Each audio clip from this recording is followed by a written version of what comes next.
ನನ್ನ ಪ್ರೀತಿಯ ವೀಕ್ಷಕರಿಗೆ ನಿಮ್ಮ ಮಲ್ನಾಡ್ ಹುಡುಗ ಮಾಡೋ ಸುಸ್ವಾಗತ ಅಂತ ಹೇಳ್ತಾ ಇವತ್ತಿನ ಕಾರ್ಯಕ್ರಮ ಸ್ಟಾರ್ಟ್ ಮಾಡೋಣ ಬನ್ನಿ. ಫಸ್ಟ್ ಮಾತಾಡ್ಬೇಕಾದ್ರೆ ಒಳ್ಳೆ ಫಾಸ್ಟ್ ಬೌಲಿಂಗ್ ಗುರು. ಕ್ವಾಲಿಟಿ ಫಾಸ್ಟ್ ಬೌಲಿಂಗ್ ಯಾವತ್ತೇ ಆಗ್ಲಿ ಒಂದು ಟೀಮ್ ಅಂತ ಬಂದಾಗ ಫೈರ್ ಫಾಸ್ಟ್ ಬೌಲಿಂಗ್ ಇರ್ಬೇಕು. ಅವನ ಅಕ್ಕನ ಪಿಚ್ಚಿಗೆ ಹೊಡೆದ ತಕ್ಷಣ ಬಾಲ್ ಟಮ ಅಂತ ಈ ಹೈಟ್ ವೇಸ್ಟ್ ಹೈಟ್ ಹೋಗ್ತಾ ಇರ್ಬೇಕು, ಮುಟ್ಟಕ್ಕೆ ಭಯ ಪಡ್ಬೇಕು. ಗುಜರಾತ್ ಹಾಕಿದ್ದು ಒಂದೊಂದು ಬಾಲ್ಗಳು ಇದು ಫೈರ್ ಬಾಲ್ ಅಲ್ಲ, ಅವು ಬೆಂಕಿ ಕೆಂಡ ಕೆಂಡ ಬಂದಂಗೆ ಬಂದಿತ್ತು. ಆಗ್ಲಿಲ್ಲ ಆಡಕ್ಕೆ. ಒಂದ್ ಇಲ್ಲಿ SRH ಡೆಮಾಲಿಶ್ ಅಂತಾನೆ ಹೇಳ್ಬೋದು, ಕಂಪ್ಲೀಟ್ ಡೆಮಾಲಿಶ್. ಇಲ್ಲಿ ಮೇನ್ ಏನ್ ಹೇಳ್ಬೇಕು ಅಂದ್ರೆ ತಗೊಳ್ಳಿ, ನೀವು ಬೇಕಾದ್ರೆ ಇದು ತಗೊಳ್ಳಿ. ಫಸ್ಟ್ ಇಂದ ತಗೊಳೋದಾದ್ರೆ ಇವನು ಯಾರು, ಸಿರಾಜ್ ಒಂಥರ bowling. Siraj top spell. Siraj ಆಯ್ತಾ, ಅವನಿಂದ ಇನ್ನೊಬ್ಬ ರಬಡನ್ ಟಾಪ್ ಸ್ಪೆಲ್. ರಬಡನ್ ಮುಗಿತಾ, ರಬಡನ್ ಕೊಟ್ಟಿದ ತಕ್ಷಣ ಹೋಲ್ಡ್ರದು ಟಾಪ್ ಸ್ಪೆಲ್. ಹೋಲ್ಡ್ರದ್ ಮುಗಿತಾ ಪ್ರಸಿದ್ಧ ಕೃಷ್ಣ, ಅವನು ಟಾಪ್ ಸ್ಪೆಲ್. 4 ಜನ ಕ್ವಾಲಿಟಿ ಫಾಸ್ಟ್ ಬೌಲರ್ ಡೆಮಾಲಿಶ್ ಮಾಡಿದ್ರು. ರೈಸ್ ಬಿಡ್ಲಿಲ್ಲ. ರೈಸ್ ಆಗ್ತಿದ್ದಂಗ ಕತ್ರಸ್ ಆಗ್ತಿದ್ರು.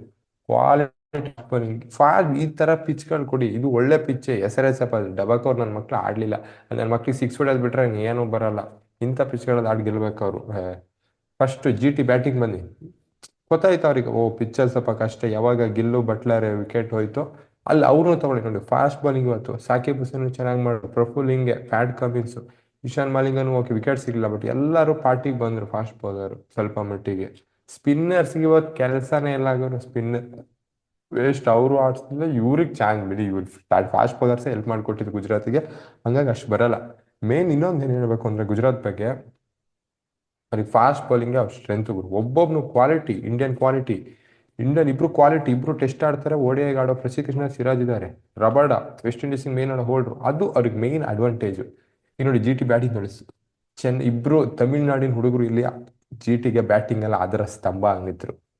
ಯಾರು ಚೆನ್ನೈ ಇಬ್ರು ಹುಡುಗರು ತಮಿಳ್ನಾಡವರು ಅಂದ್ರೆ ಒಂದು ಸುದರ್ಶನ್ ಮತ್ತೆ ಸುಂದರ್, ಅವರಿಬ್ರು ಏನು ಕ್ವಾಲಿಟಿ ಮ್ಯಾಕ್ ಆಡಿದ್ರು, ಅದೇ ಒಂದು ಇತ್ತಂದಿದ್ದು. ಮತ್ ಮಧ್ಯದಲ್ಲಿ ನಿಶಾಂತ್ ಸಿಂಧರ್ ಒಂದು ಕ್ವಾಲಿಟಿ ಇಂಪಾರ್ಟೆಂಟ್ ಕ್ಯಾಮಿಯೋ ಆಡಿದ್ದಾರೆ, ಅದನ್ನು 22 ರನ್ಸು ಫಾಸ್ಟ್ ಆಗಿ ಬಂತು, ಅದೊಂದು ಹೆಲ್ಪ್ ಆಯ್ತು.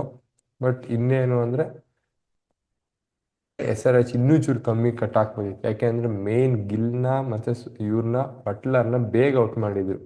ಇನ್ನೊಂದು ಸ್ವಲ್ಪ ಕ್ವಾಲಿಟಿಯಾಗಿ ಬೌಲಿಂಗ್ ಬೇಗ ಇಶಾನ್ ಮಾಲಿಂಗ್ ಅಂತಂದು ಇವ್ರನ್ನ ಹಾಕ್ಸಿ, ಪ್ರಫುಲ್ ಹಿಂಗೇನು ಇನ್ನೊಂದು ಓವರ್ ಎಲ್ಲರೂ ಮಧ್ಯದಲ್ಲಿ ಹಾಕ್ಸಿದ್ರೆ ಇನ್ನೂ ಚಾನ್ಸ್ ಇರ್ತಿತ್ತು ಗೆಲ್ಲಕ್ಕೆ ಅಂತ ನನ್ನ ಪ್ರಕಾರ ಅನ್ಸುತ್ತೆ. ಯಾಕೆ ಅಂದ್ರೆ ಸ್ವಲ್ಪ ಬೌಲಿಂಗ್ ಚೇಂಜಲ್ಲಿ ಎಡ್ವರ್ಟ್ ಮಾಡಿದ್ರು ಪ್ಯಾಟ್ ಕಮ್. ನೀವು ಫಸ್ಟ್ ಇನ್ನಿಂಗ್ಸ್ ರಿಸ್ಟ್ರಿಕ್ಟ್ ನೋಡಿದಾಗ ಫಸ್ಟೇ ಗೊತ್ತಿತ್ತು ಪಿಚ್ಚಲ್ಲಿ 160 170 ಅಂದ್ಬಿಟ್ಟು ಕಷ್ಟ ಇತ್ತು ಚೇಂಜ್ ಮಾಡೋಕ್ಕೆ, ಅದೇ ಆಗಿದ್ದು. ಏನ್ ಗೊತ್ತಾ, SRH ಬರೀ ಫ್ಲಾಟ್ ಟ್ರ್ಯಾಕ್ ಅಲ್ಲೇ ಆಡಿರೋದು. ಅವ್ರಿಗೆ ಎಲ್ಲೋ ಅವ್ರಿಗೆ ಸ್ವಲ್ಪ ಬಾಲ್ ತಿರುಗ್ತಿದೆ, ಬಾಲ್ ನಿಂತು ಬರ್ತಿದೆ, ವಿಕೆಟ್ ಅಲ್ಲಿ ಹೆಲ್ಪ್ ಇದೆ ಬೌಲರ್ಸ್ಗೆ ಅಂದ್ರೆ ಆಡಕ್ಕೆ ಭಾರಿ ಕಷ್ಟ. ಯಾಕೆಂದ್ರೆ ಅಂತ ಬ್ಯಾಟ್ಸ್ಮನ್ ಇಲ್ಲ. ಅಭಿಷೇಕ್ ಶರ್ಮಾ ಆಡಲ್ಲ, ಇಶಾನ್ ಕಿಶನ್ ಆಡಲ್ಲ, ಕ್ಲಾಸನ್. ನೀವು ಸ್ಮರಣ್ ಬಗ್ಗೆ ಮಾತಾಡ, ಸ್ಮರಣ್ ಕ್ವಾಲಿಟಿ ಬ್ಯಾಟ್ಸ್ಮನ್ ಇವತ್ತೊಂದು ಸ್ವಲ್ಪ ಪ್ರಾಬ್ಲಮ್ ಆಗಿದೆ ಅನ್ನೋದು ಬಿಟ್ರೆ Smaran is a quality batsman. ಅದ್ರ ಬಗ್ಗೆ ಯಾವ್ದೇ ತರ ಸಂಶಯ ಇಲ್ಲ. ಯಾಕೆಂದ್ರೆ ನಾನು ನೋಡಿದ್ದೀನಿ Ranji trophy highest run scorer for Karnataka, ಅಲ್ಲ ಇಡೀ ರಣಜಿ ಟ್ರೋಫಿಗೆ ಹೈಯೆಸ್ಟ್ ರನ್ ಸ್ಕೋರರ್ ಈ ಸೀಸನ್ ಏನು 2025-2026 ಅಲ್ಲಿ highest run scorer Smaran from Karnataka ಆಡೋದವರು. ಮತ್ತೆ ನೀವು ವಿಜಯ್ ಹಜಾರೆದು ಸಖತ್ತಾಗೆ ಮಾಡಿದ್ದಾರೆ, ಸೈದ್ ಮುಷ್ತಾಕ್ ಅಲಿ. ಹಂಗಾಗಿ ಸ್ವಲ್ಪ ಚಾನ್ಸ್ ಕೊಡಿ, ಏನು ಪ್ರಾಬ್ಲಮ್ ಇಲ್ಲ, ನೀವು ಇಂಪ್ರೂವ್ ಮಾಡ್ಕೊತಾರೆ. ಬಟ್ ಕೊಲಾಪ್ಸ್ ಬಗ್ಗೆ ಮಾತ್ರ ಟೋಟಲಿ ಅನ್ಡಿಸ್ಪ್ಯೂಟೆಡ್ ಕೊಲಾಪ್ಸ್ ಇದು. ಯಾವ ನೀವು ಒಂಚೂರಲ್ಲಿ ನಿಂತು ಒಂಚೂರು ತಗೊಬೇಕಿತ್ತು, ಮೈನ್ ಇನಿಷಿಯೇಟಿವ್ ತಗೊಬೇಕಿರೋದು ಮೇನ್ ಪ್ಲೇಯರ್ಸ್, ಇಶಾನ್ ಕಿಶನ್ ಆಗಲಿ ಕ್ಲಾಸ್ ಅನ್ನು, ಇವ್ರು ಯಾರು ಒಬ್ರು ಇನಿಷಿಯೇಟಿವ್ ತಗೊಬೇಕಿತ್ತು ಅಲ್ಲಿ ಮಧ್ಯದಲ್ಲಿ ವಿಕೆಟ್ ಬಿದ್ದಾಗ. ಓಕೆ ಅಂತ ನಿತೀಶ್ ಕುಮಾರ್ ರೆಡ್ಡಿ ಆಗಲಿ, ಏನೋ ಎಕ್ಸ್ಪೀರಿಯನ್ಸ್ ಪ್ಲೇಯರ್ಸ್ ಇವ್ರು ಆಡ್ಬೇಕಿತ್ತು. ಆಡ್ಸ್ ಆಫ್ ಗುರು ಬೌಲರ್ಸಿಗೆ, GT ಬೌಲರ್ಸಿಗೆ. ಒಬ್ಬೊಬ್ನು ಬೆಂಕಿ ಎಸ್ತಂಗೆ ಎಸಿತಿದ್ದಾನೆ ಅಲ್ಲಿ ಬಾಲ್ನ. ಇನ್ನೇನು ಮುಂದಕ್ಕೀಗ ಆಲ್ರೆಡಿ ನೆಕ್ಸ್ಟ್ 2 ಮ್ಯಾಚ್ ಇರೋದು, ಒಂದು ಚೆನ್ನೈ ಮೇಲೆ, ಒಂದು RCB ಮೇಲೆ. ಯಾರಿಗೆ SRH ಭಾರಿ ಕಷ್ಟ, ಪ್ಲೇ ಆಫು ಭಾರಿ ಕಷ್ಟದ ಪರಿಸ್ಥಿತಿ ಬಂತು ಅವರಿಗೆ. GT ಒಂದು 8-4 ಏನೋ ಗೆದ್ದಿರ್ತಾರೆ ಅವರು. ಅಲ್ಲಿಂದ ಕಮ್ ಬ್ಯಾಕ್ ಮಾಡ್ತಾರೆ ಗುರು. RCB ಮೇಲೆ ಸೋಲ್ತಾರೆ ನೋಡಿ, ಅಲ್ಲಿಂದ ಬುಲೆಟ್ ಟ್ರೈನ್ ನುಗ್ತಾ ಇದ್ದಾರೆ. ಎಲ್ಲೂ ಸೋಲೆ ಕಾಣ್ತಿಲ್ಲ ಅವರು. ಆಲ್ಮೋಸ್ಟ್ ಎಲ್ಲಿ 12ಗೆ 8 ಮ್ಯಾಚ್ ಗೆದ್ದಾಯ್ತು ಅವರು, ಕೈಗೆ ಸಿಗಲ್ಲ ಇನ್ನು. ಅವರು ಲಾಸ್ಟ್ 5 ಮ್ಯಾಚಸ್ ಸೋತೆ ಇಲ್ಲ ಅನ್ಸುತ್ತೆ ಅವರು. ಬುಲೆಟ್ ಟ್ರೈನ್ ನುಗ್ತಾ ಇದ್ದಾರೆ. ಟಾಪ್ ಆಫ್ ದ ಟೇಬಲ್ ಬಂದು ಕೂತ್ರೆ ಮೇನ್ ಕಾರಣನೇ ಅವ್ರ ಬೌಲರ್ಸ್ಗಳು. ಆ ಬೌಲರ್ಸ್ ಇಂದಾನೆ ಅದು ಇವತ್ತು ಟಾಪ್ ಆಫ್ ದ ಟೇಬಲ್ ಅಲ್ಲಿ ಇರೋದು. ಡಬಕ್ ಅವ್ರು ನನ್ನ ಮಕ್ಕಳು. Spinner Rashid Khan okay, but ಇನ್ನೇನು ಆಕ್ಚುಲಿ ಭಾರಿ ವೀಕ್ ಇದೆ ಅವ್ರ ಮಿಡ್ಲ್ ಆರ್ಡರ್ ಹೋಗ್ಲಿ ಫಿನಿಶಿಂಗ್ ಅಲ್ಲಿ. ಆದ್ರೂ ಅಷ್ಟು ಬಂದಿದ್ದಾರೆ ಅಂದ್ರೆ ಮೇನ್ ಅಲ್ಲಿ ಸಾಯಿ ಸುದರ್ಶನ್, ಗಿಲ್ಲು, ಬಟ್ಲರ್ ಇವ್ರು ಮೇನ್ ತಗೊಂತಾರೆ. ಈಗ ಸುಂದ್ರನ ಸೇರಿಸ್ಕೊಳ್ಳಿ, ಏನೇ ರನ್ ಇದ್ರು ಡಿಫೆಂಡ್ ಮಾಡಕ್ ಬೌಲರ್ಸ್ ಇದ್ದಾರೆ, ಅದೊಂದು ಧೈರ್ಯ ಅವರಿಗೆ.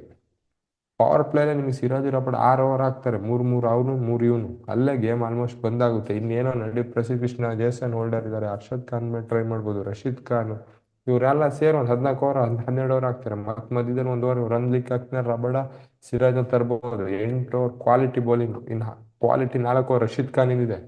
12 ಓವರ್ ನಿಮಗೆ ಕ್ವಾಲಿಟಿ ಬೌಲಿಂಗ್ ಸಿಗುತ್ತೆ. ಇನ್ ಕ್ವಾಲಿಟಿ ಪ್ರಸಿದ್ಧ ಕೃಷ್ಣನ್ ದಿನ ಚೆನ್ನಾಗಿತ್ತು ಅಂದ್ರೆ ಅದೊಂದು 4 ಓವರ್ 16 ಓವರ್. ಹೋಲ್ಡ್ರದ್ದು ಒಳ್ಳೆ 4 ಓವರ್ ಗುರು. ಇನ್ನು ಅರ್ಷದ್ ಖಾನ್ ಜೊತೆಗೆ ಹೆಲ್ಪ್ ಬೇಕಾ, ಅರ್ಷದ್ ಖಾನ್ ಹೆಲ್ಪ್ ಮಾಡ್ತಾರೆ ನಿಮಗೆ. ಕ್ವಾಲಿಟಿ ಬೌಲಿಂಗ್ ಇದೆ ಗುರು ಜಿ ಟಿ ಬಗ್ಗೆ. ಇನ್ನೊಂದು ನಿಶಾಂತ್ ಸಿಂಧುನು ಬೌಲಿಂಗ್ ಮಾಡ್ತಾನೆ. ಅವ್ನು 2-3 ಓವರ್ ಹಾಕ್ಸ್ಕೊಬೋದು ನೀನು ಬ್ಯಾಡ್ ಡೇ ಇದ್ರೆ. ಇನ್ನೇನ್ ಬೇಕಾಗಿಲ್ಲ. ಸುಂದ್ರಂಗ್ ಬೌಲಿಂಗ್ ಕೊಟ್ಟಿರೋ ಗುರು, ನಮ್ ಸುಂದ್ರ ಬೇರೆ ಇದ್ದಾನೆ, ಅವ್ನ್ದು ಒಂದು 2-3 ಓವರ್ ಹಾಕ್ಸ್ಬೋದು ಚೆನ್ನಾಗಿ. 4 ಓವರ್ ಹಾಕೋ ಕೆಪಾಸಿಟಿ ಇದೆ ಸುಂದ್ರಂಗೆ. ಅದೊಂದು ಬೌಲಿಂಗ್ ಸಾಕತ್ತಾಗಿದೆ ಗುರು G T.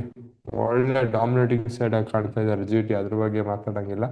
S R H ಅದೇ ಫ್ಲಾಟ್ ಹಾಕಿದ್ರೆ ಚಿಂದಿ ಹಾಕ್ಕೊಂಡು ಮುಂದೆ ನುಗ್ತಾರೆ, ಹೊಡಿತಾರೆ ಹೊಡಿತಾರೆ ಹೊಡಿತಾರೆ ಹೊಡಿತಾರೆ. 240 250 ಚೂರು ಪಿಕ್ಚರ್ ಟರ್ನ್ ಇತ್ತು, ಆ ಮಕ್ಕಳ ಮಲಗ್ತಾನೆ ಗುರು, ಯಾವನು ಸರಿ ಇಲ್ಲ ಅವ್ನು. ಇಷ್ಟೇ, ಇನ್ನೇನು ಹೇಳೋದು ಬೇಡ. ಕಾಮೆಂಟಿಂಗ್ ವಿನ್ನು. P C R